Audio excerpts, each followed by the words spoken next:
Audio books by কেয়া থেকে আপনারা শুনছেন হুমায়ুন আহমেদের লেখা অন্নভুবন গল্পটির তৃতীয় এবং শেষ অংশ। ডক্টর জাবেদ আহসান অবাক হয়ে বললেন, আপনি আমার কাছে ঠিক কী জানতে চান? বুঝতে পারছি না। কয়েকটি গাছপালার হাতে আঁকা ছবি নিয়ে এসেছেন। আর তো কিছু বলেননি।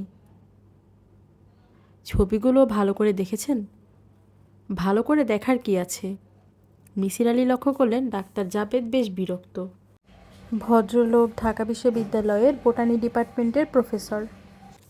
বিশ্ববিদ্যালয়ের প্রফেসররা তেমন কোনো কাজকর্ম করেন না, কিন্তু সবসময় ব্যস্ততার একটি ভঙ্গি করেন। ডক্টর জাবেদ এই মুহূর্তে এমন মুখের ভাব করছেন যেন তার মহামূল্যবান সময় নষ্ট হয়ে যাচ্ছে। মিসির আলী বললেন, এই গাছগুলি সম্পর্কে কিছু বলুন। ছবিতে আঁকা গাছগুলির কথা বলছি। কি বলবো সেটাই বুঝতে পারছি না। আপনি কি জানতে চাচ্ছেন? এই জাতীয় গাছ দেখেছেন কখনো? না। বইপত্রে এরকম গাছের কোনো রেফারেন্স পেয়েছেন? দেখুন, পৃথিবীতে লক্ষ লক্ষ ধরনের গাছ আছে।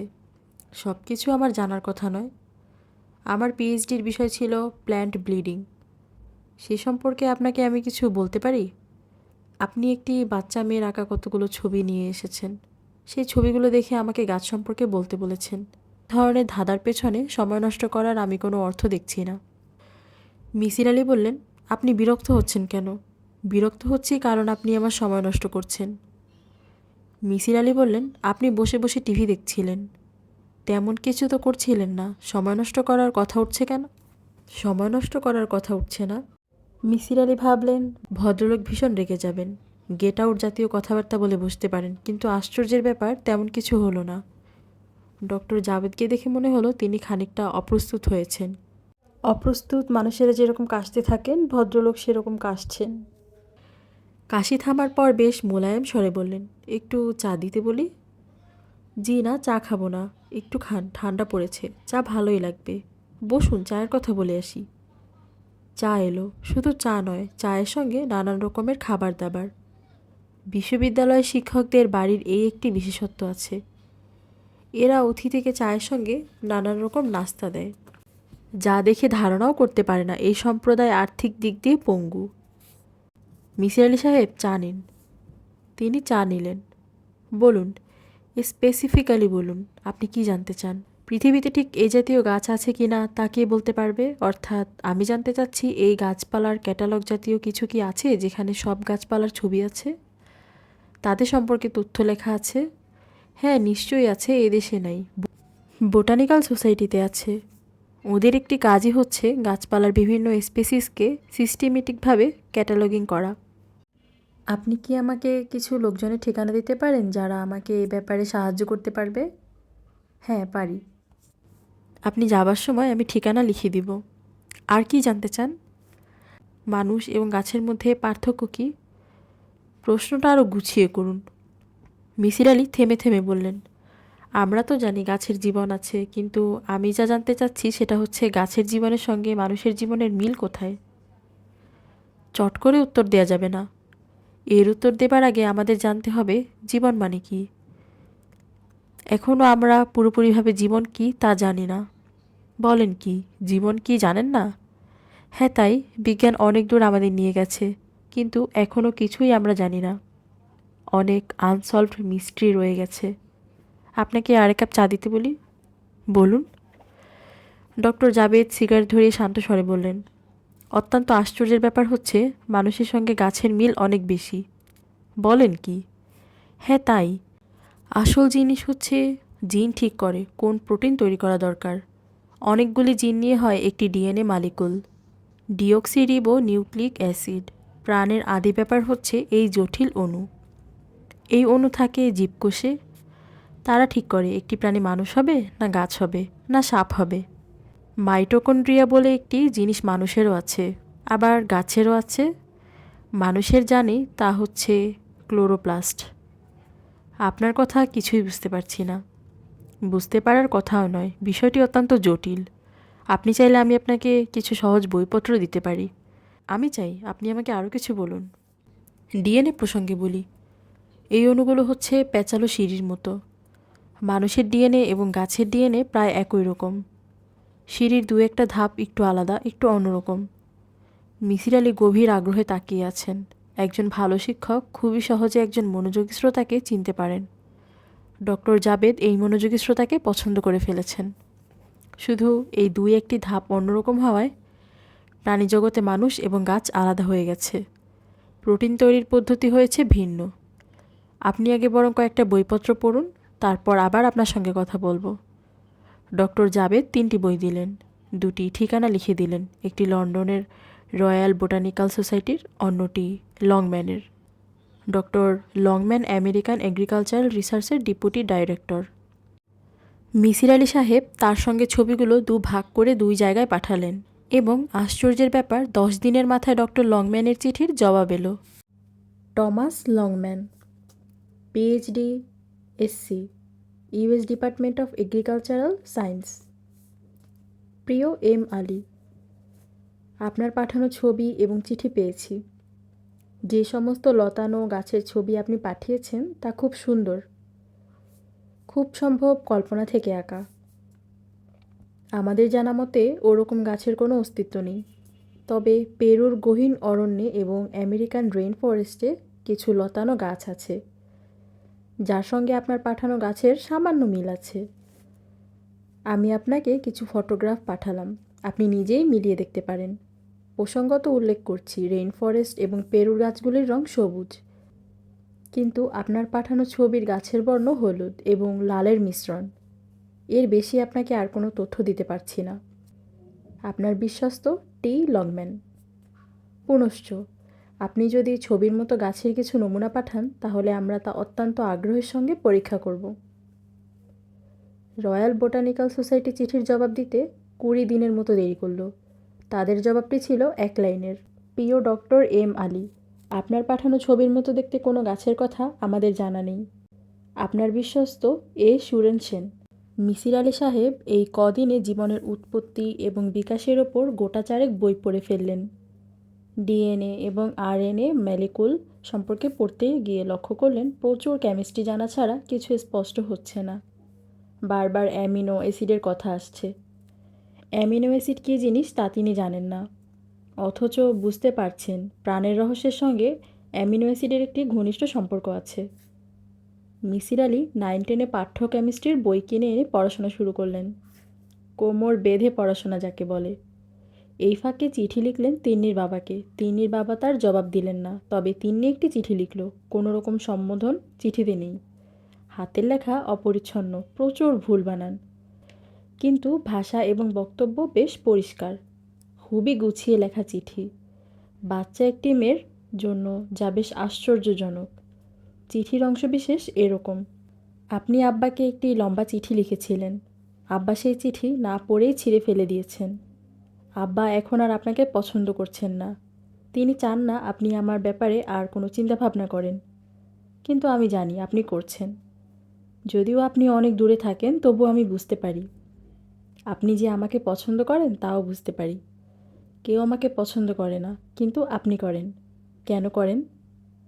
আমি তো ভালো মেয়ে না। আমি সবাইকে কষ্ট দিই, সবার মাথায় যন্ত্রণা দিই। কাউকে আমার ভালো লাগে না। আমার শুধু গাছ ভালো লাগে। আমার ইচ্ছা করে একটা খুব গভীর জঙ্গলের মাঝখানে গিয়ে বসে থাকি, গাছদের সঙ্গে কথা বলি। গাছেরা কত ভালো। এরা কখনো একজন অন্যজনের সঙ্গে ঝগড়া করে না, মারামারি করে না। নিজের জায়গায় চুপচাপ দাঁড়িয়ে থাকে এবং ভাবে। কত বিচিত্র জিনিস নিয়ে তারা ভাবে এবং মাঝে মাঝে একজনের সঙ্গে অন্যজন কথা বলে। কি সুন্দর সেই সব কথা! এখন আমি মাঝে মাঝে ওদের কথা শুনতে পাই। চিঠি এই পর্যন্তই। মিসির আলি এই চিঠিটি খুব কম হলেও 10 বার পড়লেন। চিঠির কিছু অংশ লাল কালি দিয়ে দাগ দিলেন, যেমন একটি লাইন: এখন আমি মাঝে মাঝে ওদের কথা শুনতে পাই। স্পষ্টতই মেয়েটি গাছের কথা বলছে। পুরো ব্যাপারটাই সম্ভবত শিশুর কল্পনা। শিশুদের কল্পনার মতো বিশুদ্ধ জিনিস আর কিছুই নেই। মিসির আলির নিজের এক ভাগ্নি অমিতা গাছের কথা বলতো। ওদের বাড়ির সামনে ছিল একটা খাটো কদম গাছ। অমিতাকে দেখা যেত গাছের সামনে উবু হয়ে বসে ঘন্টার পর ঘন্টা আলাপ করছে। মিসির আলি একদিন আড়ালে বসে কথাবার্তা শুনলেন। কিরে, আজ তুই এমন মুখ কালো করে রেখেছিস কনে? রাগ করছিস? তুই এমন কথায় কথায় রাগ করিস কেনে? কেউ বকেছে? কি হয়েছে বল তো ভাই শুনি। অমিতা অনেকক্ষণ চুপ করে রইল, যেন সে সত্যি সত্যি শুনতে পাচ্ছে গাছের কথা। মাঝে মাঝে মাথা নাড়ছে। একসময় সে উঠে দাঁড়ালো এবং বিকট চিৎকার করে বলল, কে কদম গাছকে ব্যথা দিয়েছে? কে পাতা শুদ্ধ তার ডাল ছিঁড়েছে? কান্নাকাটি, চিৎকার। জানা গেল আগের রাতে সত্যি সত্যি কদম গাছের একটি ডাল ভাঙা হয়েছে। ব্যাপারটা বেশ রহস্যজনক। কিছুদিন পর গাছটি আপনা আপনি মরে যায়। অমিতা নাওয়া খাওয়া বন্ধ করে বড় অসুখে পড়ে যায়। জীবন মরণ অসুখ। মাসখানেক ভুগে সেরে ওঠে। গাছ প্রসঙ্গ চাপা পড়ে যায়। মিসির আলি ঠিক করলেন অমিতার সঙ্গে দেখা করবেন। ছোটবেলার কথা জিজ্ঞেস করবেন। যদিও এটা খুব সম্ভব যে অমিতার শৈশবের কথা কিছুই মনে নেই। সে এখন থাকে কুমিল্লার ঠাকুরপাড়ায়। তার স্বামী পুলিশের ডিএসপি। সে নিজে কোনো এক মেয়ে স্কুলে পড়ায়। মিসির আলি ঠিক করলেন অমিতার সঙ্গে দেখা করেই চলে যাবেন ময়মনসিংহ। তিন্নির সঙ্গে কথা বলবেন। দু একটা ছোটোখাটো পরীক্ষা টরীক্ষা করবেন। তিন্নির মা আত্মীয় স্বজনের খোঁজ করতে চেষ্টা করবেন। তিন্নিকে দিয়ে আরও কিছু ছবি আঁকিয়ে পাঠাবেন ডক্টর লংম্যানের কাছে। অনেক কাজ সামনে। মিসির আলি 2 মাসের অর্জিত ছুটির জন্য দরখাস্ত করলেন। বিশ্ববিদ্যালয়ে তার চাকরির পদটি হচ্ছে অস্থায়ী, পার্ট টাইম শিক্ষকতার পদ। 2 মাসের ছুটি বিশ্ববিদ্যালয় তাকে দেবে না, হয়তো চাকরি চলে যাবে, কিন্তু উপায় নেই, এই রহস্য তাকে ভেদ করতেই হবে। ছোট্ট একটি মেয়ে কষ্ট পাবে তা হতেই পারে না। অমিতা অবাক হয়ে বলল, আরে মামা তুমি? মিসির আলি বললেন, চিনতে পারছিস রে বেটি? কি আশ্চর্য মামা, তোমাকে চিনব না? তোমাকে নিয়ে কত গল্প করি মানুষের সাথে। তিনি হাসলেন। অমিতা বলল, বিনা কারণে তুমি আমার কাছে আসোনি। তুমি সেই মানুষই না। কী জন্য এসেছো বলো। এখনই বলবো? না এখন না, আমি স্কুলে যাচ্ছি, আজ আর ক্লাস নেব না, ছুটি নিয়ে চলে আসবো। তুমি ততক্ষণে গোসল টোসল করে বিশ্রাম নাও। আমার ঘর সংসার দেখো, ঘন ঘন চা খাওয়ার অভ্যাস এখনও আছে? আছে। কাজের ছেলেটাকে বলে যাচ্ছি, সে প্রতি 15 মিনিট পর পর চা দেবে। তোর ছেলেপুলে কই? অমিতা ছোট্ট নিঃশ্বাস ফেলে বলল, আমার ছেলেপুলে নেই মামা। হবেও না কোনো দিন। তুমি তো কোনো খোঁজ খবর রাখো না, কাজেই কিচ্ছু জানো না। যদি জানতে তাহলে আর। সে কথা আর শেষ করল না। মিসির আলি লক্ষ্য করলেন মেয়েটির গলা ভারী হয়ে এসেছে। কত রকম দুঃখ কষ্ট মানুষের থাকে। তার মন খারাপ হয়ে গেল। তোর বর কোথায়? ও ট্যুরে গেছে 14 গ্রামে, সন্ধ্যাবেলায় ফিরবে। তুমি কি থাকবে সন্ধ্যা পর্যন্ত? না, আমার একটা জরুরি কাজ আছে। তা তো থাকবেই, তোমাকে যে আমি কত ভালোবাসি, অথচ তুমি মামা। অমিতার গলা আবার ভারী হয়ে গেল। এই মেয়েটার মনটা অসম্ভব নরম। মিসির আলি গোসল সেরে ঘুরে ঘুরে অমিতার ঘর সংসার দেখলেন। বিরাট দোতলা বাড়ি, প্রতিটি ঘর চমৎকার করে সাজানো। লাইব্রেরি ঘরটি দেখে তার মন ভরে গেল। বই বই আর বই, তাকিয়ে থাকতে ভালো লাগে। কাজের ছেলেটির নাম চেরাগ মিয়া। সে সত্যি সত্যি 15 মিনিট পর পর চা নিয়ে আসছে। 2 কাপ চা খেয়ে মিসির আলি ধমক দিলেন, আর লাগবে না, দরকার হলে আমি চাইব। লাভ হলো না। 15 মিনিট পর সে আবার 1 কাপ চা নিয়ে এলো। দুপুরে খেতে বসে অমিতার সঙ্গে তিনি গাছের সঙ্গে কথা বলার প্রসঙ্গটা তুললেন। অমিতা অবাক হয়ে বলল, এইটি জানবার জন্য তুমি এসেছো আমার কাছে? তুমি কি পাগল হয়ে গেলে নাকি মামা? পাগলরাই শুধু এসব তুচ্ছ ব্যাপার নিয়ে ছোটাছুটি করে। পাগল হই আর যাই হই, যা জানতে চাচ্ছি সেটা বল। তুই যে ছোটবেলায় গাছের সঙ্গে কথা বলতি, সেটা মনে আছে? হ্যাঁ আছে। আচ্ছা, গাছ কি তোর সঙ্গে কথা বলতো? অমিতা হাসি মুখে বলল, গাছ আমার সঙ্গে কথা বলবে কি? গাছ আবার কথা বলা শিখলো কবে? তার মানে গাছের কোনো কথাই তুই শুনতে পেতি না? কিভাবে শুনবো মামা, তুমি শুনতে পাও? এইসব ছোটবেলার খেয়াল, এটা নিয়ে তুমি মাথা ঘামাচ্ছ কেন? এমনি। হুঁ, এমনি এমনি মাথা ঘামানোর মানুষ তুমি না। নিশ্চয়ই কিছু একটা আছে যা তুমি আমাকে বলতে চাচ্ছ না। ও কি মামা, তোমার কি খাওয়া হয়ে গেল? হ্যাঁ, অসম্ভব। 11 পদ রান্না করেছি। তুমি খেয়েছো মাত্র 5 পদ। এখনও 6টা পদ বাকি আছে। মরে যাব অমিতা। মরে যাও আর যাই করো, খেতে হবে। জোর করে আমি মুখে তুলে খাইয়ে দিব। আমাকে তুমি চেনো না মামা। মিসির আলি হাসলেন। অমিতা গম্ভীর মুখে বসে আছে। তার ভাবভঙ্গি দেখে মনে হচ্ছে সে সত্যি সত্যি জোর করে মুখে তুলে দেবে। মিসির আলি মৃদু স্বরে বললেন, গাছ তাহলে তোর সঙ্গে কোনো কথা বলতো না? অমিতা বিরক্ত স্বরে বলল, না, গাছ আমার সঙ্গে কেন কথা বলবে বলো তো? আমি কি গাছ? ভালো করে তাকিয়ে দেখো তো আমার দিকে। আমাকে কি গাছ বলে মনে হয়? মিসির আলি কিছু বললেন না, তাকিয়ে রইলেন মেয়েটির দিকে। তার এই ভাগ্নিটি ভারী সুন্দর, দেবীর মতো মুখ, ঘন কালো তরল চোখ, মুখের ভাবটি বড় স্নিগ্ধ। অমিতা বলল, মামা, তুমি মানুষদের দুঃখ কষ্ট দূর করবার জন্য ছোটাছুটি করো, অথচ আশেপাশে যারা আছে তাদের কথা কিছুই ভাবো না। ভাবি না, কে বলল? না, ভাবো না। ভাবলেই 6 বছরে একবার হলেও আসতে আমার কাছে। মিসির আলি দেখলেন অমিতার চোখ দিয়ে টপ টপ করে পানি পড়ছে। তিনি একটি দীর্ঘ নিঃশ্বাস ফেললেন। মেয়েগুলি এত নরম স্বভাবের হয় কেন? এই নিয়ে অন্যমনস্কভাবে তিনি খানিকক্ষণ ভাবলেন। একটি মেয়ের ডিএনএ এবং একটি পুরুষের ডিএনএর মধ্যে তফাৎ কী তার জানতে ইচ্ছে হলো। পড়াশোনা করতে হবে, প্রচুর পড়াশোনা। জীবন এত ছোট, অথচ কত কী আছে জানার। তিন্নি আজ সারাদিন ছাদে বসে আছে। সে ছাদে গিয়েছে সূর্য ওঠার আগে। এখন প্রায় সন্ধ্যা। কিছুক্ষণের মধ্যেই সূর্য ডুবে যাবে। এই দীর্ঘ সময়ের মধ্যে সে একবারও নিজের জায়গা থেকে নড়েনি। তার ছোট্ট শরীরটি পাথরের মূর্তির মতো স্থির হয়ে আছে। মাঝে মাঝে বাতাসে তার চুল উঠছে। এ থেকেই মনে হয় এটি পাথরের মূর্তি নয়, জীবন্ত একজন মানুষ। সকালে কাজের মেয়ে নাস্তা নিয়ে ছাদে এসে ক্ষীণ গলায় বলেছিল, আপা, নাস্তা আনছি। তিন্নি কোনো জবাব দেয়নি। কাজের মেয়েটি 8 ঘন্টার মতো অপেক্ষা করল। এর মধ্যে কয়েকবার নাস্তা খাবার কথা বলল। তিন্নির কোনো ভাবান্তর হলো না। দুপুরবেলা বরকত সাহেব নিজেই এলেন। শান্ত গলায় বললেন, খেতে আসো মা। তিন্নি নিশ্চুপ। বরকত সাহেব তার হাত ধরলেন। হাত গরম হয়ে আছে, বেশ গরম, যেন মেয়েটির 103 বা 4 জ্বর উঠেছে। তিনি গাঢ় স্বরে বললেন, তোমার কি শরীরটা খারাপ মা? তিন্নি নাসূচক মাথা নাড়ল। এসো, ভাত দেয়া হয়েছে, দুজনে মিলে খাই। সে আবার নাসূচক মাথা নাড়ল। যেন 1000 ভোল্টের ইলেকট্রিসিটি চলে গেল কপালের মাঝখান দিয়ে। তিনি মেয়ের হাত ছেড়ে দিয়ে কিছুক্ষণ হতভম্বের মতো দাঁড়িয়ে রইলেন।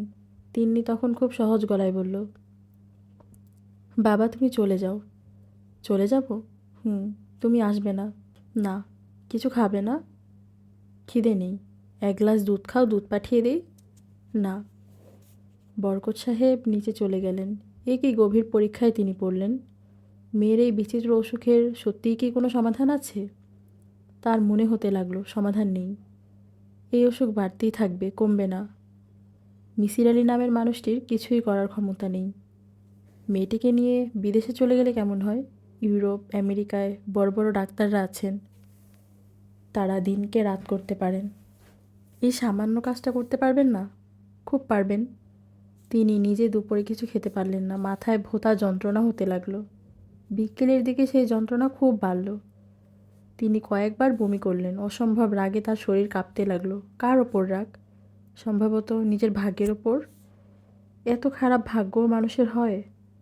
তিন্নি সন্ধ্যা মিলাবার পর নিজের ঘরে ঢুকল।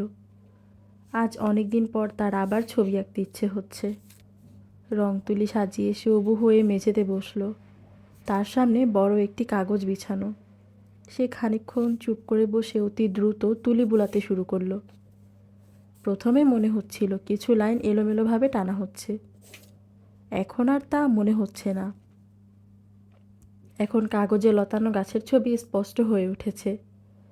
আকাশে 2টি সূর্য, তার আলো তেরসাভাবে গাছগুলির ওপর পড়েছে। তিন্নি মৃদু স্বরে বলল, তোমরা কেমন আছো? ছবির গাছগুলি যেন উত্তরে কিছু বলল।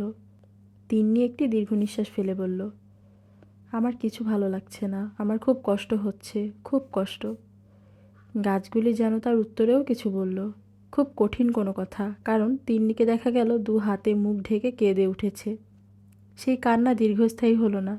সে ছবিটি কুচি কুচি করে দিয়ে শান্ত হয়ে নিচে নেমে গেল, কারণ সে বুঝতে পারছে তার বাবা ঠিক এই মুহূর্তে তাকে নিয়ে ভাবছেন। সেই ভাবনাগুলি ভালো নয়। তার বাবা সমস্যার কাছ থেকে মুক্তি চান, কিন্তু যে পথ তিনি বেছে নিতে চাচ্ছেন তাতে কোনো লাভ হবে না। বাবা! বরকত সাহেব চমকে ফিরলেন। তার ঘর অন্ধকার। তিনি ইজি চেয়ারে মাথা নিচু করে বসে আছেন। তিন্নি তার সামনের খাটে পা ঝুলিয়ে বসল। বরকত সাহেব অস্বস্তির সঙ্গে তার মেয়ের দিকে তাকাতে লাগলেন। কিছু বলবে? বলবো। বলো শুনি, চেয়ারে বসো, বসে বলো। তিন্নি খুব নরম গলায় বলল, তুমি আমাকে বাইরে নিয়ে যেতে চাও? বড় ডাক্তার দেখাবো, পৃথিবীর সেরা ডাক্তার। ডাক্তার কিছু করতে পারবে না। কি করে বুঝলে? আমি জানি। আমার কোনো অসুখ করেনি। আমি তোমাদের মতো না, আমি অন্যরকম। সেটা আমি জানি। না, তুমি জানো না, সবটা জানো না। ঠিক আছে, না জানলে জানি না। এত কিছু জানার আমার দরকার নেই। আমার টাকার অভাব নেই। তোমাকে আমি বড় বড় ডাক্তারের কাছে নিয়ে যাব, ইউরোপ, আমেরিকা। আমি এখানেই থাকবো। আমি কোথাও যাব না। বরকত সাহেব কড়া চোখে তাকালেন। তার নিঃশ্বাস ভারী হয়ে এলো, কপালে ঘাম জমতে লাগলো। তিন্নি বলল, তোমরা কিছুতেই আমাকে এখান থেকে নিতে পারবে না। তোমাদের সেই শক্তি নেই। বরকত সাহেব কিছু বললেন না। তিন্নি শান্ত সুরে বলল, এই বাড়িটাতে আমি একা থাকতে চাই বাবা। একা থাকতে চাই মানে? আমি একা থাকবো, আর কেউ না। কী বলছো এসব? তিন্নি জবাব না দিয়ে উঠে দাঁড়ালো। বরকত সাহেব কড়া গলায় বললেন, পরিষ্কার করে বলো, তুমি কি বলতে চাও? এই বাড়িটাতে আমি একা থাকবো, আর কেউ থাকবে না। কাজের লোক, দারোয়ান, মালি, এদের সবাইকে বিদায় করে দিয়ে তুমিও চলে যাও। তুমিও থাকবে না। আমিও চলে যাব? হ্যাঁ। বরকত সাহেব উঠে এসে মেয়ের গালে প্রচণ্ড একটা চড় বসিয়ে দিলেন। তিন্নি কিছুই বলল না, শান্ত পায়ে উঠে চলে গেল। বরকত সাহেব লক্ষ্য করলেন তিন্নি বাগানে চলে যাচ্ছে। বাগান এখন ঘন অন্ধকার। বর্ষার পানি পেয়ে ঝোপঝাড় বড় হয়ে উঠেছে। সাপখোপ নিশ্চয়ই আছে। এই মেয়ে এখন এই সাপখোপের মধ্যে একা একা হাঁটবে? অসহ্য, অসহ্য। কিন্তু করার কিছুই নেই। তার মনে হলো মেয়েটি মরে গেলে তিনি মুক্তি পান। জন্মের পরপর তিন্নির জন্ডিস হয়েছিল। গা হলুদ হয়ে মরমর অবস্থা। মেয়েকে ঢাকা পিজিতে নিয়ে যেতে হয়েছিল। বহু কষ্টে তাকে সারিয়ে তোলা হয়েছে। সেই সময় কিছু একটা হয়ে গেলে আজ এই ভয়াবহ কষ্ট সহ্য করতে হতো না। তিনি কিছুক্ষণ অন্যমনস্ক ভঙ্গিতে ঘরের ভেতরে পায়চারি করলেন। একবার ভাবলেন বাগানে যাবেন, কিন্তু সেই চিন্তা দীর্ঘস্থায়ী হলো না। কি হবে বাগানে গিয়ে?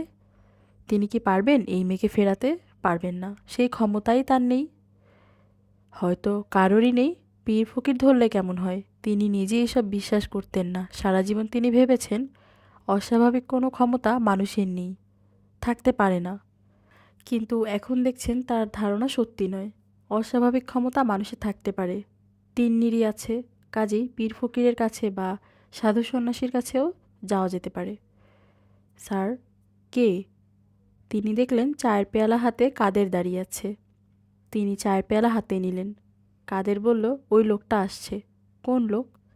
আগে যে ছিলেন। ও, মিসির আলি? জি, আপনার সঙ্গে দেখা করতে চান। বরকত সাহেব বিরক্ত হয়ে বললেন, দেখা করার কোনো দরকার নেই। আমি এখন ঘর থেকে বেরোবো না। ভদ্রলোককে তার ঘর দেখিয়ে দাও, খাবার দাবারের ব্যবস্থা করো। আর যদি তিনি তিন্নির সঙ্গে দেখা করতে চান তাহলে তিন্নিকে খবর দাও। তিন্নি বাগানে গিয়েছে। কাদের চলে গেল। আকাশে বিদ্যুৎ চমকাচ্ছে। ঝড় বৃষ্টি হবে বোধহয়। বাতাস ভারী হয়ে আছে। চারদিকে অসহ্য গুমুট। মিসির আলি এসেছেন সন্ধ্যাবেলায়। এখন রাত 11টা। কিছুক্ষণ আগেই রাতের খাবার শেষ করেছেন। প্রায় 4 ঘন্টার মতো হলো তিনি এ বাড়িতে এসেছেন। কাদেরের মধ্যে দুবার জিজ্ঞেস করেছে সে তিন্নিকে খবর দেবে কিনা। তিনি বলেছেন খবর দেওয়ার দরকার নেই, কারণ তিনি নিশ্চয়ই জানে যে তিনি এসেছেন। আলাদা করে বলার কোনো প্রয়োজন নেই। তিন্নি আছে কোথায়? বাগানে। এই রাতের বেলায় বাগানে কি করছে? জানি না স্যার, কয়েকদিন ধরে সন্ধ্যার পর বাগানে যায়, অনেক রাত পর্যন্ত থাকে। তাই নাকি? জি স্যার। এত রাত পর্যন্ত বাগানে কি করে সে? বাড়ির পিছনের দিকে একটা বড়ই গাছ আছে। সেই বড়ই গাছের কাছে একটা গর্ত, ওইখানে চুপচাপ দাঁড়িয়ে থাকে। ও আচ্ছা। মিসির আলির মুখ দেখে মনে হলো তিনি এই খবরে তেমন অবাক হননি। বেশ সহজভাবে বললেন, তুমি বারান্দায় আমাকে একটা চেয়ার দাও, বারান্দায় বসে আকাশের শোভা দেখি। আর শোনো, ভালো করে 1 কাপ চা দিও। আকাশে বিদ্যুৎ চমকাচ্ছে, বৃষ্টি হবে বোধহয়। জি। মিসির আলি বারান্দায় এসে বসবার প্রায় সঙ্গে সঙ্গেই টুপটুপ করে বৃষ্টির ফোঁটা পড়তে শুরু করলো। মিসির আলি অপেক্ষা করতে লাগলেন কখন তিন্নি বেরিয়ে আসবে। বৃষ্টির বেগ বাড়ছে, ঠান্ডা হাওয়া দিচ্ছে। এরকম একটি ঝড় জলের রাতে বাচ্চা একটি মেয়ে একা একা বাগানে। কত রকম অদ্ভুত সমস্যা আমাদের চারিদিকে। মিসির আলি সিগারেট ধরালেন। ইলেকট্রিসিটি চলে গিয়েছে। কেরোসিনের বাহারি ল্যাম্প জ্বালানো হয়েছে। কাদের একটি ল্যাম্প বাইরে নিয়ে আসতেই হাওয়া লেগে সেটি দপ করে নিভে গেল। ঠিক তখন মিসির আলি দেখলেন তিন্নি বের হয়ে আসছে। ভিজে চুপসে গিয়েছে মেয়েটি। তিন্নি তাকে দেখেছে। সে এগিয়ে এলো মিসির আলির দিকে। আপনি কখন এসেছেন? অনেকক্ষণ হলো। তুমি বুঝতে পারোনি? না, এখন দেখলাম। মিসির আলি বেশ অবাক। মেয়েটি বুঝতে পারল না কেন? টেলিপ্যাথিক ক্ষমতা কি নষ্ট হয়ে গেছে? কাদের হাঁ করে তাকিয়ে আছে, সে কি করবে বুঝতে পারছে না। মিসির আলি বললেন, তিন্নি তুমি হাত মুখ ধুয়ে আসো, আমরা গল্প করি। ঝড় বৃষ্টির রাতে গল্প করতে বেশ ভালো লাগে। আর কাদের, তুমি আমাদের দুজনের জন্য চা নিয়ে আসো। তিন্নি, তুমি চায়ের সঙ্গে কিছু খাবে? না। কাদের ফিসফিস করে বলল, আপা আজ সারাদিন কিছু খায় নাই। মিসির আলি বললেন, তাহলে কিছু খাবারও নিয়ে আসো, হালকা কোনো খাবার। না, আমি কিছুই খাবো না, খিদে নেই। ঠিক আছে, না খেলে এসো গল্প করি। যাও হাত মুখ ধুয়ে এসো, তোমার সমস্ত পা কাদায় মাখামাখি। তিন্নি চলে গেল। কাদের এক পট চা এনে রাখলো সামনে। মিসির আলি অপেক্ষা করতে লাগলেন, কিন্তু মেয়েটি সে রাতে তার কাছে আর এলো না। খুব ঝড় হলো সারা রাত, শো শো করে হাওয়া বইতে থাকলো। মিসির আলি অনেক রাত পর্যন্ত ঘুমোতে পারলেন না। তার বারবার মনে হতে লাগলো, হয়তো কিছুক্ষণের মধ্যেই মেয়েটি যোগাযোগ করবে তার সঙ্গে। দুজন দু জায়গায় বসে অনেক রাত পর্যন্ত গল্প করবেন, কিন্তু তা হলো না। সূর্য এখনও উঠেনি। মিসির আলি দ্রুত পা ফেলছেন। ব্রহ্মপুত্র নদী মনে হচ্ছে এখনও ঘুমিয়ে আছে। দিনের কর্মচাঞ্চল্য শুরু হয়নি। কাল রাতের বৃষ্টির জন্যই বুঝি চারদিক ঝিলমিল করছে। মিসির আলি গত রাতটা প্রায় অঘুমেই কাটিয়েছেন, কিন্তু তার জন্য খারাপ লাগছে না। শরীরে কোনো ক্লান্তি নেই। তিনি খুঁজছেন চাওয়ালাকে। পাওনা টাকাটা দিয়ে দেবেন, গল্পগুজব করবেন। তার মনে একটা আশঙ্কা ছিল, হয়তো এই চাওয়ালা বুড়োর আর খোঁজ পাওয়া যাবে না। বাকি জীবন মনের মধ্যে এই ক্ষুদ্র ঘটনা কাটার মতো ভিড়ে থাকবে। আশঙ্কা সত্যি হলো না। বুড়োকে পাওয়া গেল। কেতলিতে চায়ের পানি ফুটে উঠেছে। কেতলির নল দিয়ে ধোঁয়া বেরোচ্ছে। বুড়োর মুখ হাসি হাসি। কেমন আছেন বুড়ো মিয়া? আল্লাহ যেমন রাখছে। আপনার শৈল বালা? জি ভালো। আমাকে চিনতে পারছেন না? ওই যে চা খেয়ে পয়সা না দিয়ে চলে গেলাম। বুড়ো হেসে ফেলল। মিসির আলি বললেন, জরুরি কাজে ঢাকায় চলে গিয়েছিলাম। কাল এসেছি, আপনার টাকা নিয়ে এসেছি। চা কি হয়েছে? বুড়ো চায়ের কাপে লিকার ঢালতে লাগলো। মিসির আলি বললেন, আপনি নিশ্চয়ই মনে মনে আমাকে খুব গালাগালি করেছেন। জি না মিয়া সাব, অত অল্প কারণে কি আর গাইল দেওয়ান যায়? আমি জানতাম আপনি আইবেন। কি করে জানতেন? বোঝা যায়। এই কথাটি ঠিক, অনেক কিছুই বোঝা যায়। রহস্যময় উপায়ে বোঝা যায়। চায়ের কাপে চুমুক দিয়ে মিসির আলির মনে হলো তিন্নির ব্যাপারটা তিনি খানিকটা বুঝতে পারছেন। আবছাভাবে বুঝছেন। কী ভাবেন মিয়া সাব? না কিছু না, উঠি। মিসির আলি চায়ের দাম মিটিয়ে রওনা হবেন, ঠিক তখন মাথা ঝিম করে উঠল। তিন্নির পরিষ্কার রিনরিনে গলা, আপনি ভালো আছেন? মিসির আলি আবার বেঞ্চিতে বসে পড়লেন। বুড়ো বলল, কি হইছে, বসেন বসেন। মিসির আলি মনে মনে তিন্নির সঙ্গে কথা চালিয়ে যেতে লাগলেন। গত রাতে তুমি আসোনি কেন? ইচ্ছা করছিল না। না এসেও তো কথা বলতে পারতে, তাও বলনি। ইচ্ছা করছিল না। এখন ইচ্ছা করছে? হ্যাঁ করছে, কথা বলতে ইচ্ছা করছে। বলো, কথা বলো, আমি শুনছি। আমি এখন এখানকার গাছের কথা বুঝতে পারি। বাহ, চমৎকার তো। তাই রোজ সন্ধ্যাবেলায় বাগানে যাই, ওদের কথা শুনি। দিনের বেলা শুনতে পাও না? না, দিনের বেলা ওরা কোনো কথা বলে না, চুপ করে থাকে। ওরা কথা বলে শুধু সন্ধ্যার দিকে। রাতে আবার চুপ করে যায়। ওরা তো আর মানুষের মতো না যে সারাদিন বকবক করবে। তা তো ঠিকই। ওরা কি কথা বলে তোমার সঙ্গে? আমার সঙ্গে তো কথা বলে না, ওরা কথা বলে নিজেদের মধ্যে। আমি শুনি। কি নিয়ে কথা বলে? অদ্ভুত জিনিস নিয়ে কথা বলে, বেশিরভাগই আমি বুঝতে পারি না। তবু বলো, আমার শুনতে ইচ্ছা করছে। জীবন কি, জীবনের মানে কি, এইসব নিয়ে তারা কথা বলে। নিজেদের মধ্যে কথা বলে। তাই নাকি? হ্যাঁ, আর কথা বলা মানুষদের নিয়ে, পশু পাখিদের নিয়ে। এরা পৃথিবীর মানুষদের কথা জানে। এরা কি বলে, কি করে, এইসব জানে। মানুষদের নিয়ে ভাবে। বাহ, চমৎকার তো। একটা গাছ যখন মারা যায় তখন সারা জীবন যা জানলো তা অন্য গাছদের জানিয়ে যায়। মানুষদের যখন কষ্ট হয় তখন তাদের কষ্ট হয়, মানুষদের যখন আনন্দ হয় তখন তাদেরও আনন্দ হয়। মানুষ যখন একটা গাছকে কেটে ফেলে বা আগুন দিয়ে পুড়িয়ে ফেলে তখন তারা মানুষদের ওপর রাগ করে না? না, তারা রাগ করতে পারে না। তারা তো মানুষের মতো নয়, তারা শুধু ভালোবাসে। জানেন, তাদের মনে খুব কষ্ট। কেন বলো তো? কারণ খুব শীঘ্রই পৃথিবীতে কোনো মানুষ থাকবে না, কোনো জীব থাকবে না, পৃথিবী আস্তে আস্তে গাছে ভরে যাবে। এজন্যই তাদের দুঃখ। মানুষ থাকবে না কেন? এরা নিজেদের মধ্যে যুদ্ধ করে শেষ হয়ে যাবে, অ্যাটম বোমা ফাটাবে। পৃথিবী ছাড়াও তো আরও অনেক গ্রহ আছে, সেখানে একসময় মানুষ ছিল, এখন নেই। এখন শুধু গাছ। গাছদের জন্য এটা তো ভালোই, তাই নয় কি তিন্নি? শুধু ওরা থাকবে আর কেউ থাকবে না। তিন্নি দীর্ঘ সময় চুপ করে রইল, তারপর মৃদু স্বরে বলল, না, ভালো না। ওরা সবাইকে নিয়ে বাঁচতে চায়।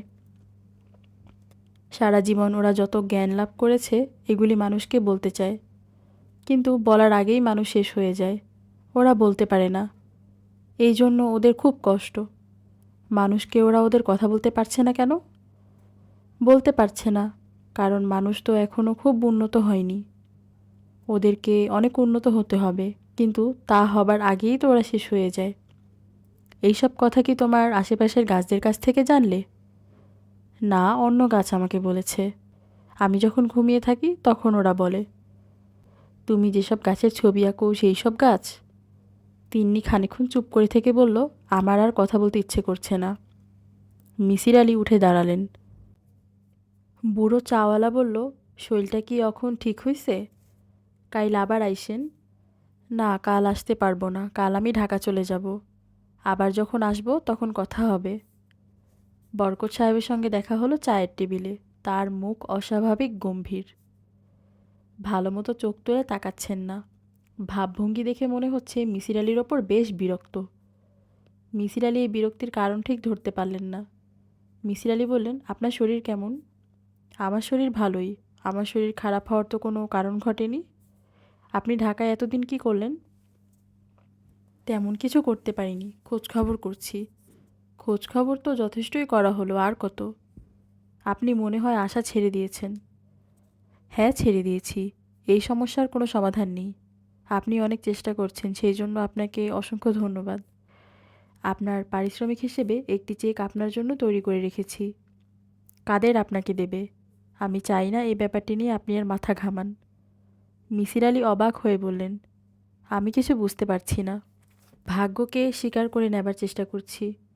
যা ঘটেছে এটা আমার ভাগ্য। না, জানতে পারেন না। আমি এইসব বিষয় নিয়ে আর মাথা ঘামাতে চাই না। সমস্ত ব্যাপারটা থেকে আমি হাত ধুয়ে ফেলতে চাই। মিসির আলি ঠান্ডা গলায় বললেন, গোড়া থেকেই আপনি অনেক কিছু আমার কাছ থেকে গোপন করেছেন, যেটা উচিত হয়নি। বরকত সাহেব ঠান্ডা গলায় বললেন, আমি ধারণা করেছিলাম আপনি নিজেই তা ধরতে পারবেন। এখন দেখছি আমার ধারণা ঠিক নয়, আপনি কিছুই ধরতে পারেননি। একেবারে যে ধরতে পারেননি তা নয়। আমার ধারণা আপনার স্ত্রী আপনাকে বলে গিয়েছিল তিন্নি মেয়েটি বড় হলে কেমন হবে। অর্থাৎ আজকের এই সমস্যার ব্যাপারটি সম্পর্কে আপনার স্ত্রী ভবিষ্যৎবাণী করেছিলেন। এই জাতীয় ধারণা হবার পেছনে আপনার যুক্তি কী? যুক্তি অবশ্যই আছে, এবং বেশ কঠিন যুক্তি। বলুন শুনি আপনার কঠিন যুক্তি। মিসির আলি সিগারেট ধরালেন।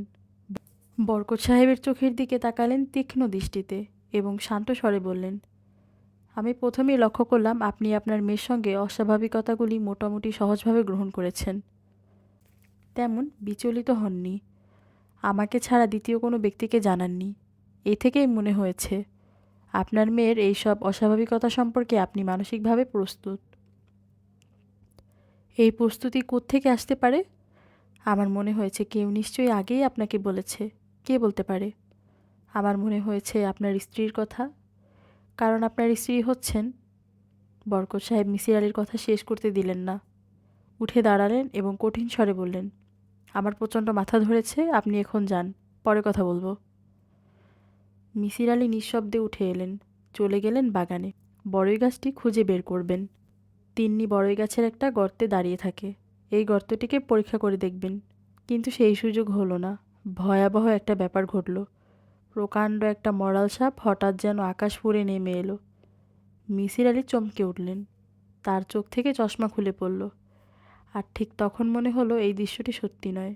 ময়মনসিংহ শহরের একটি বাড়িতে এত বড় মরাল এসে উপস্থিত হতে পারে না। তাছাড়া কোনো সাপ পেটে ভর দিয়ে নিজের মাথাটা এত উঁচুতে তুলতে পারে না। এই দৃশ্যটি নিশ্চয়ই তিন্নির তৈরি করা। মেয়েটি এই ছবি দেখাচ্ছে। মিসির আলি চোখ বন্ধ করলেন, আর ঠিক তখন তিন্নির হাসি শোনা গেল। মেয়েটি তার ঘরে বসেই হাসছে, তিনি শুনতে পাচ্ছেন। তিন্নির হাসি থামল। সে রিনরিনে গলায় বলল, খুব ভয় পেয়েছেন? তা পেয়েছি, কিন্তু যতটা ভয় পাবেন ভেবেছিলাম ততটা ভয় পাননি। আপনি বুঝে ফেলেছেন যে এটা মিথ্যা সাপ। হ্যাঁ, তাও ঠিক। আপনার এত বুদ্ধি কেন বলুন তো? জানি না। সব মানুষের যদি আপনার মতো বুদ্ধি হতো তাহলে খুব ভালো হতো, তাই না? মিসির আলি হেসে ফেললেন। হাসি থামিয়ে শান্ত গলায় বললেন, তুমি আমাকে ভয় দেখালে কেন? আপনিই বলুন কেন? আপনার এত বুদ্ধি আর এই সহজ জিনিসটা বলতে পারবেন না? আন্দাজ করতে পারছি। তুমি চাও না আমি এই গর্তটি দেখি যেখানে তুমি রোজ দাঁড়াও, তাই না? হ্যাঁ, তাই। দেখো তিন্নি, আমি তোমার ব্যাপারটা বুঝতে চাই, কিন্তু তুমি আমাকে বুঝতে দিচ্ছ না। তুমি আমাকে সাহায্য না করলে আমি তোমাকে সাহায্য করতে পারছি না। আমার এত ক্ষমতা নেই। তিন্নি ক্লান্ত গলায় বলল, কোনো মানুষ আমাকে সাহায্য করতে পারবে না। যারা পারত তারা করবে না। কারা পারত? তিন্নি জবাব দিল না। মিসির আলির মনে হলো মেয়েটি কাঁদছে। মিসির আলি ঘুমিয়ে পড়েছিলেন। দরজায় খুটখুট শব্দ শুনে জেগে উঠলেন। অনেক রাত। ঘড়ির ছোট কাঁটা একের ঘর পার হয়ে এসেছে। তিনি মৃদু স্বরে বললেন, কে? কোনো জবাব এলো না, কিন্তু দরজার কড়া নড়ল। মিসির আলি অবাক হয়ে দরজা খুললেন।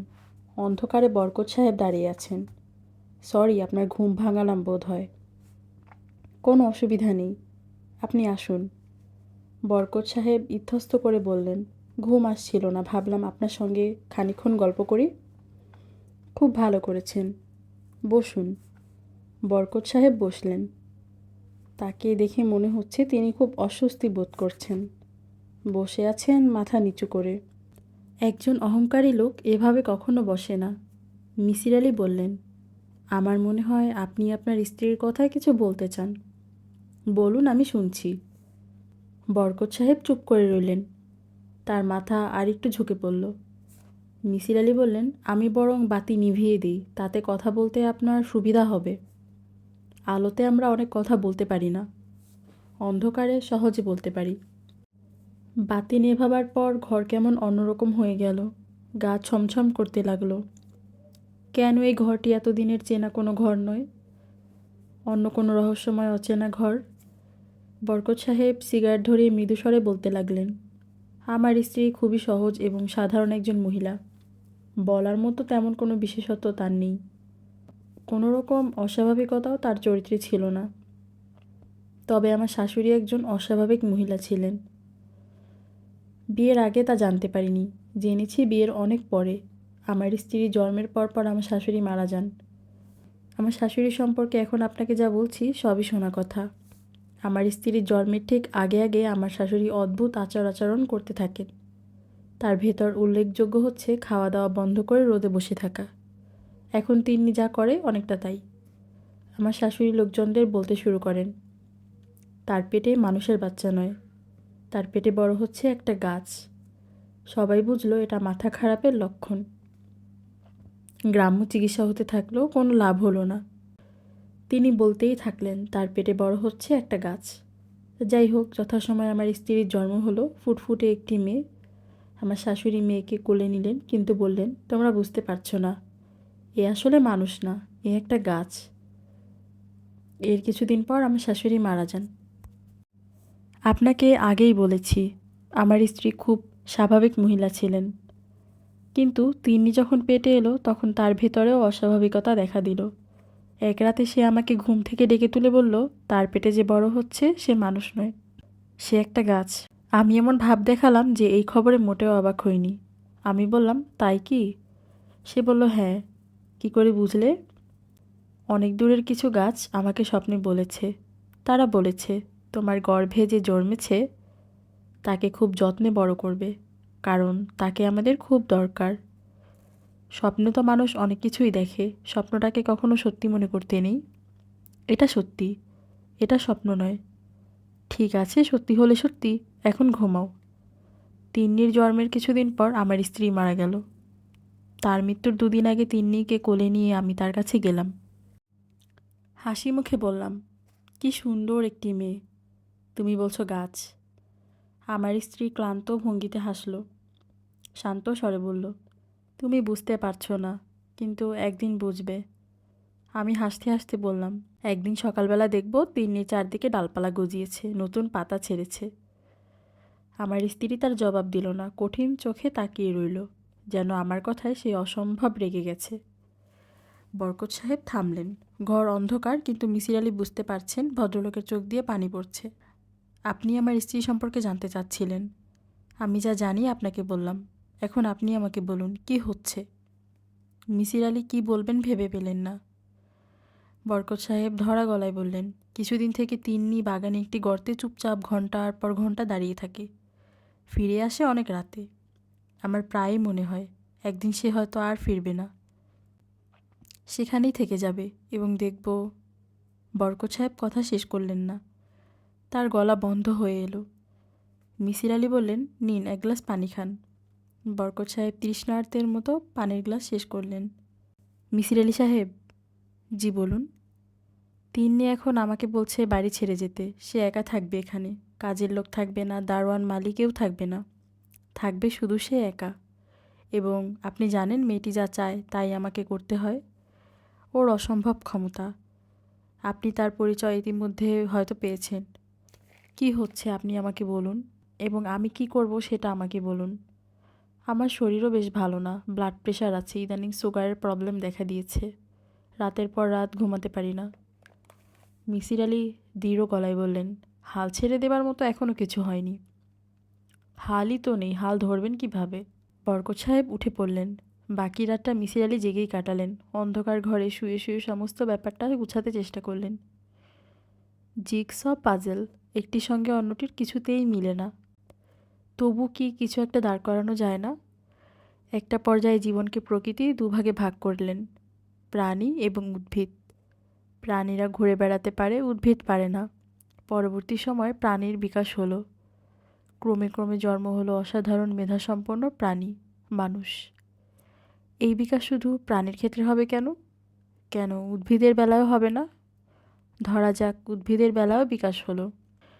একসময় জন্ম হলো এমন এক শ্রেণীর উদ্ভিদ, অসাধারণ, যাদের মেধা এই পৃথিবীতে হয়তো হলো না, হলো অন্য কোনো গ্রহে। একটি উন্নত প্রাণী খুঁজে বেড়াবে অন্য উন্নত জীবকে, কারণ তারা চাইবে তাদের আহরিত জ্ঞান অন্যকে জানাতে। তখন তারা কি চেষ্টা করবে না ভিন জাতীয় প্রাণীর সঙ্গে যোগাযোগের? সেই যোগাযোগের মাধ্যম হিসাবে এমন একটি প্রাণ তার দরকার, যে একই সঙ্গে মানুষ এবং উদ্ভিদ, এ জাতীয় একটি প্রাণ সে তৈরি করতে চেষ্টা করবে। তার জন্য তাকে ডিএনএ অণুর পরিবর্তন ঘটাতে হবে। প্রথমে পরীক্ষাতেই সে তা পারবে না, পরীক্ষাটি তাকে করতে হবে বারবার। তিনি কি এরকম একজন কেউ, মহাজ্ঞানী উদ্ভিদ গোষ্ঠীর পরীক্ষার একটি বস্তু?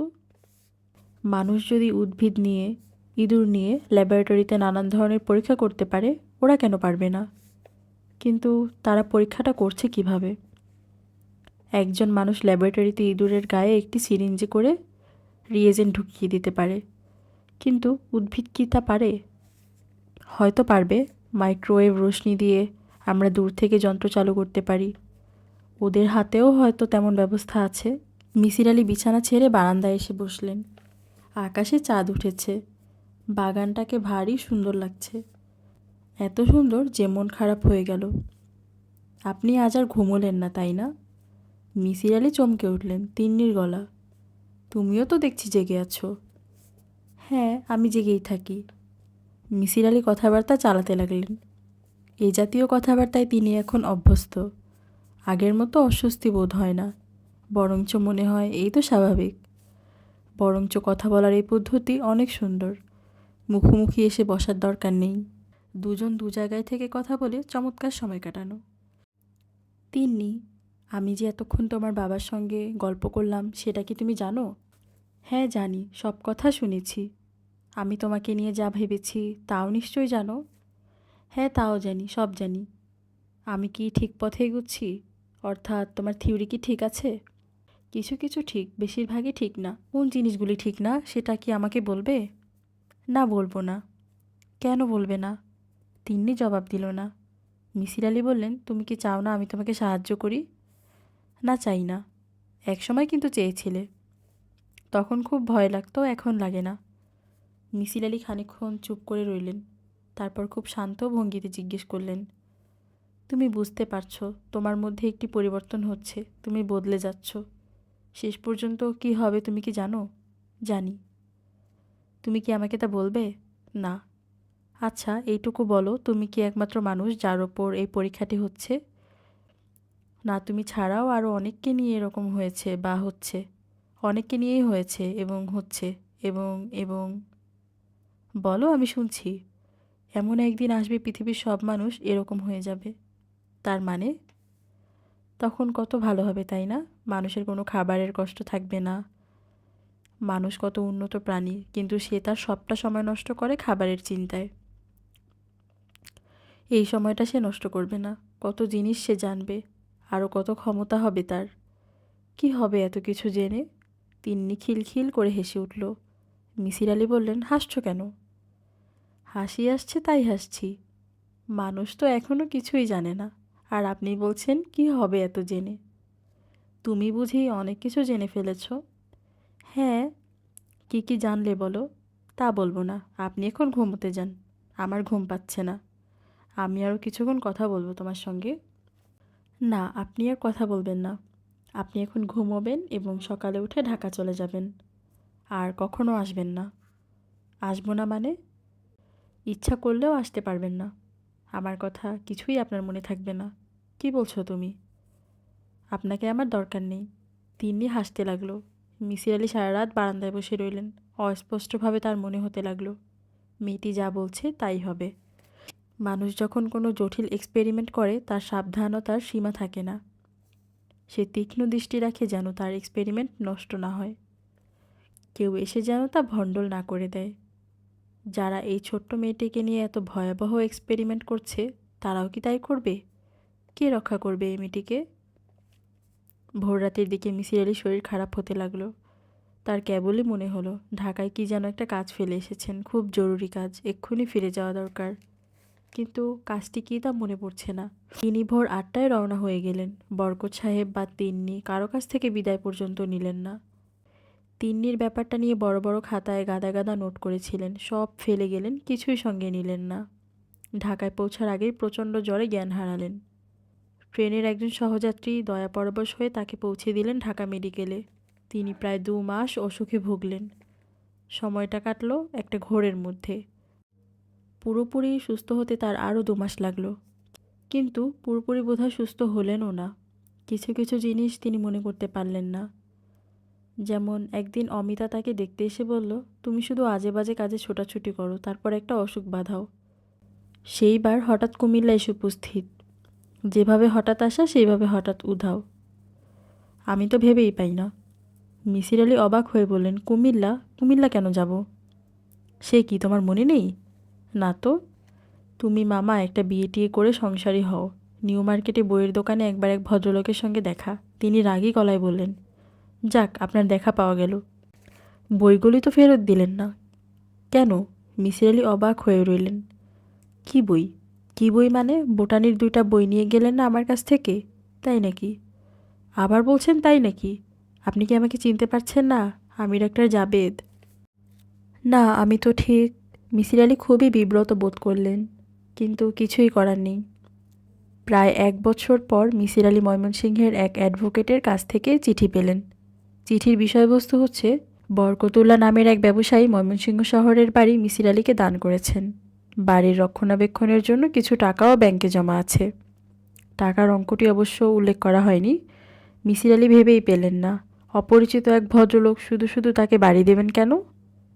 সেই বাড়ি দেখেও তার বিস্ময়ের সীমা রইল না। বিশাল বাড়ি। অ্যাডভোকেট ভদ্রলোক গম্ভীর মুখে বললেন, বাড়ি অনেকদিন তালাবদ্ধ আছে। বাগানের অবস্থা দেখেন, জঙ্গল হয়ে আছে। মিসির আলি বললেন, আমাকে বাড়িটা কেন দেওয়া হয়েছে সেটাই তো বুঝতে পারছি না। অ্যাডভোকেট ভদ্রলোক বিরক্ত ভঙ্গিতে বললেন, মোটা গলায় বললেন, দিচ্ছে যখন নিন, ইচ্ছে করলে বিক্রি করে দিতে পারেন, ভালো দাম পাবেন। আমার কাছে কাস্টমার আছে, ক্যাশ টাকা দিবে। মিসির আলি বাড়ি বিক্রি করার ব্যাপারে তেমন কোনো আগ্রহ দেখালেন না। ক্লান্ত গলায় বললেন, আগে দেখি বাড়িটা আমাকে কেন দেয়া হলো। আজকালকার দিনে কেউ তো শুধু শুধু এরকম দান খয়রাত করে না। দানপত্রে কি কিছুই লেখা নেই? তেমন কিছু না, শুধু বাগানের প্রতিটি গাছের যথাসম্ভব যত্ন নেওয়ার জন্য অনুরোধ করা হয়েছে। উইলের কপি তো পাঠিয়েছি আমি আপনাকে। মিসির আলি বাড়ি তালাবদ্ধ করে ঢাকা ফিরে এলেন। বরকতুল্লাহ লোকটি সম্পর্কে বেশ কিছু তথ্য জোগাড় করলেন। জানতে পারলেন যে এর একটি অসুস্থ মেয়ে ছিল। মেয়েটির মাথা ঠিক ছিল না। মেয়েটি মারা যাবার পর ওই বাড়ির কম্পাউন্ডের ভেতরেই তার কবর। ভদ্রলোক নিজেও অল্পদিন পর মারা যান। কিন্তু এর সঙ্গে তার কী সম্পর্ক? মিসির আলি বড়ই অবাক হলেন।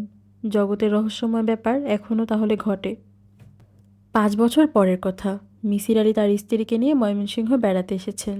তার স্ত্রীর নাম নীলু, হাসি খুশি ধরনের একটি মেয়ে। খুব সহজেই অবাক হয়, অল্পতেই মন খারাপ করে, আবার সামান্য কারণেও মন ভালো হয়ে যায়। ময়মনসিংহ আসার নীলুর কোনো ইচ্ছা ছিল না। আসতে হয়েছে মিসির আলির আগ্রহে। তিনি বারবার বলেছেন, তোমাকে মজার একটা জিনিস দেখাবো। অনেক চেষ্টা করেও সেই মজার জিনিসটি সম্পর্কে নীলু কিছু জানতে পারেনি। মিসির আলি লোকটি খুব কম কথা বলে। তিনি প্রশ্নের উত্তরে শুধু হেসে বলেছেন, গেলেই দেখবে, খুব অবাক হবে। নীলু সত্যি সত্যি অবাক হলো। চোখ কপালে তুলে বলল, এই বাড়িটা তোমার? বলো কি? কে তোমাকে এই বাড়ি দিয়েছে? দিতে হবে কেন? আমি বুঝি কিনতে পারি না? না, পারো না, তোমার এত টাকাই নেই। বরকত সাহেব বলে এক ভদ্রলোক দিয়েছেন। কেন দিয়েছেন? ওইটা একটা রহস্য ভেদ করার চেষ্টা করছি। যখন করব তখন জানবে। গভীর আগ্রহে নীলু বিশাল বাড়িটি ঘুরে ঘুরে দেখল। বহুদিন এখানে কেউ ঢোকেনি। ভ্যাপসা পুরনো গন্ধ, দেয়ালে ঘন ঝুল, আসবাবপত্রে ধুলোর আস্তরণ, বাগানে ঘাস হয়েছে হাঁটু উঁচু। পেছন দিকটায় কচু গাছের জঙ্গল। মিসির আলি বললেন, এ তো দেখছি ভয়াবহ অবস্থা। নীলু বলল, যত ভয়াবহই হোক, আমার খুব ভালো লাগছে। বেশ কিছুদিন আমি এ বাড়িতে থাকবো, কি বলো? কি যে বলো, এ বাড়ি এখন মানুষ বাসের অযোগ্য। মাস 2 লাগবে বাসের যোগ্য করতে। তুমি দেখো না কি করি। কোমর বেঁধে ঘর গোছাতে লাগলো নীলু। তার প্রবল উৎসাহ দেখে মিসির আলির কিছু বলতে মায়া লাগলো। যেন এই মেয়েটি দীর্ঘদিন পর নিজের ঘর সংসার পেয়েছে। আনন্দে উৎসাহে ঝলমল করছে। একদিনের ভেতর মালি লাগিয়ে বাগান পরিষ্কার করলো, বাজার থেকে চাল ডাল কিনে রান্নার ব্যবস্থা করলো। রাতে খাবার সময় চোখ বড় বড় করে বলল, জানো, এ বাড়ির ছাদ থেকে পাহাড় দেখা যায়, নীল পাহাড়ের সারি। কী যে অবাক হয়েছি পাহাড় দেখে। পাহাড়ের নাম হচ্ছে গারো পাহাড়। আজ অনেকক্ষণ ছাদে দাঁড়িয়ে পাহাড় দেখলাম। মালি বাগানে কাজ করছিল, আমি পাহাড় দেখছিলাম। ভালো করেছো। ও ভালো কথা, বাগানে খুব অদ্ভুত ধরনের একটা গাছ আছে। ভোরবেলা তোমাকে দেখাবো। কোনো অর্কিড টর্কিড হবে, হলুদ রঙের লতানো গাছ। মেয়েদের চুলে যেরকম বেনি থাকে সেরকম বেনি করা। নীল নীল ফুল ফুটেছে। মিসির আলি তেমন কোনো উৎসাহ দেখালেন না। নীলু বলল, আচ্ছা, এই বাড়িতে থেকে গেলে কেমন হয়? কী যে বলো, ঢাকায় কাজকর্ম ছেড়ে এখানে থাকবো? আমি থাকি, তুমি সপ্তাহে সপ্তাহে এখানে থাকবে। আমার কোনো অসুবিধা হবে না। আমার এ বাড়ি ছেড়ে যেতে ইচ্ছে করছে না। প্রথম প্রথম এরকম মনে হচ্ছে, কদিন পর ভালো লাগবে না। আমার কখনো এ বাড়ি খারাপ লাগবে না। যদি 1000 বছর থাকি তবুও লাগবে না। আচ্ছা, দেখা যাবে। দেখো তুমি। আসলেই তাই হলো। মিসির আলি লক্ষ্য করলেন এ বাড়ি যেন প্রবল মায়ায় তাকে বেঁধে ফেলেছে। ছুটি ছাটা হলেই সে ময়মনসিংহ আসবার জন্য অস্থির হয়। একবার এলে আর কিছুতেই ফিরতে চায় না। রীতিমতো কান্নাকাটি করে। বিরক্ত হয়ে মাঝে মাঝে তাকে একা রেখেও চলে এসেছেন। ভেবেছেন কদিন একা থাকলে আর থাকতে চাইবে না, কিন্তু তা হয়নি। এই বিচিত্র বাড়িটির প্রতি নীলুর আকর্ষণ বাড়তেই থাকলো। শেষটায় এরকম হলো যে বছরের প্রায় অর্ধেক সময় তাদের কাটে এ বাড়িতে। তাদের প্রথম ছেলেটির জন্মও হলো এ বাড়িতে। ঠিক তখন মিসির আলি লক্ষ্য করলেন নীলু যেন পুরোপুরি স্বাভাবিক নয়। একদিন কথা বলতে বলতে হঠাৎ সে বলল, জানো, আমাদের এই ছেলেটা আসলে একটা গাছ। মিসির আলি অবাক হয়ে বললেন, এ কথা বলছো কেন? নীলু লজ্জিত স্বরে বলল, এমনি বললাম, ঠাট্টা করলাম। এ কেমন অদ্ভুত ঠাট্টা। নীলু উঠে চলে গেল। মিসির আলি দেখলেন যে ছাদে দাঁড়িয়ে দূরের গারো পাহাড়ের দিকে এক দৃষ্টিতে তাকিয়ে আছে। তার চোখ ভেজা। সেই অজানা লতানো গাছটি আরও লতা ছেড়ে অনেক বড় হয়েছে, প্রচুর ফুল ফুটিয়েছে। দিনের বেলা সেই ফুলের কোনো গন্ধ পাওয়া যায় না, কিন্তু যতই রাত বাড়ে মিষ্টি সুবাসে বাড়ি ভরে যায়। মিসির আলির অস্বস্তি বোধ হয়, কিন্তু যতই রাত বাড়ে অস্বস্তির কারণ তিনি ধরতে পারেন না। তিনি তার ছেলেকে নিয়েও খুব দুশ্চিন্তা বোধ করেন। ছেলেটি সবে হামা দিতে শিখেছে, সে ফাঁক পেলেই হামা দিয়ে ছাদে উঠে যায়, চুপচাপ রোদে বসে থাকে। তাকে নামিয়ে আনতে গেলেই হাত ছুঁড়ে বড্ড কান্নাকাটি করে। অন্নভুবন গল্পটি এখানেই শেষ। গল্পটি আপনাদের কেমন লাগলো? ভালো লাগলে জানাতে ভুলবেন না। ভালো লাগলে আমাদের চ্যানেলটি সাবস্ক্রাইব করে পাশে থাকবেন এবং লাইক কমেন্ট করবেন।